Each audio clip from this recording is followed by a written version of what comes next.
So, psychologists have found that people actually feel less happy after achieving a significant goal than they thought they would be. Think about it. How many times have you worked towards something believing that it's going to make you happy, and when you finally get it, you're not as happy as you thought you would be? That's not coincidence, that's a pattern. Okay, and that pattern is actually called the arrival fallacy. Okay, I'm not gonna lie, this has happened to me a few times, like more than a few times.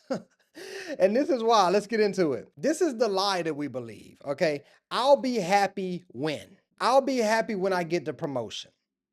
I'll be happy when I hit six figures, when I find the perfect partner, when I lose this weight, whatever. It's almost like we spend most of our life believing that happiness is waiting for us at the next milestone, right? But that's not how it works, okay? This is what actually happens. We achieve the goal, we get a rush of dopamine from achieving that goal, and it might last maybe like a few days, right? And then right after that, we're right back to our quote unquote happiness baseline. Basically, the same level of happiness that you were at before you achieved the goal. And what's happening is your brain adapts to the new normal, okay? And then suddenly what felt like a huge win just feels normal again. And we just keep doing that over and over and over and over. Let's take doctors, for example, okay? It takes about 10 to 14 years to become a doctor, okay? You spend damn near your whole youth thinking, man, when I become a doctor, I'm gonna finally be happy. I'm gonna finally get what I wanted. I'm gonna finally, X, Y, and Z.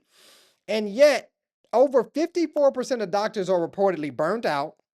One third report excessive fatigue, and many of them are struggling with depression. It's like they reached their goal, they made it, and they're still miserable. If that don't tell you something right there, the reality is life does not have a finish line. It's like the fairy tales that we read when we was a kid, they lied to us.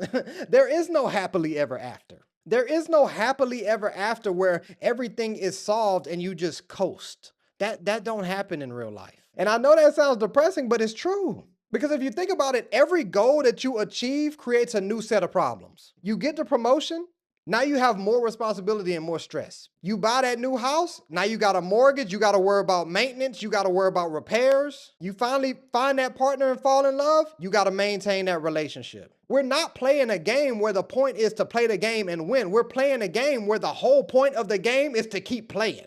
Okay, staying alive, ha, ha, ha, ha, staying alive. That's the game we playing, bruh. And if you waiting on the finish line that don't exist, you're gonna be disappointed forever. So this is the shift that we all need to make in our mind, I think. We have to stop treating peace as the absence of problems. Okay, we need to start treating peace as the mastery of the process, right? Fall in love with the process. How many times have you heard that? Fall in love with the process. Why do people say that? Because the problems never go away, they just continue to change. Okay, new levels bring new devils, baby. So if you waiting on your life to be problem free, you ain't gonna never be happy, bruh. It's not gonna happen, big dog. How they say that? Happiness is not reaching the destination, it's getting better at navigating the journey. That's what it is, man. It's not I'll be happy when I achieve this, it's I'm learning to be content while I'm working towards this. Dang, I'm calling myself out right now. Holy moly. I am calling myself out right now. Oh man. I'll be trying to be content, man. I'll be trying to just, fall in love with the process. But sometimes, bro, sometimes that process don't be lovable. I'm not gonna lie to y'all. Golly. But that's okay, man. We just gotta keep getting better at navigating the journey. But speaking of being happy and navigating the journey, you can make me happy on my journey if you hit that follow or that subscribe button for your boy wherever you listening to this. And as always, if you like this episode, share it with a friend. If you hated this episode, share it with an enemy. But regardless, thank you for being here. Thank you for being you. And thank you for hearing me out. Peace.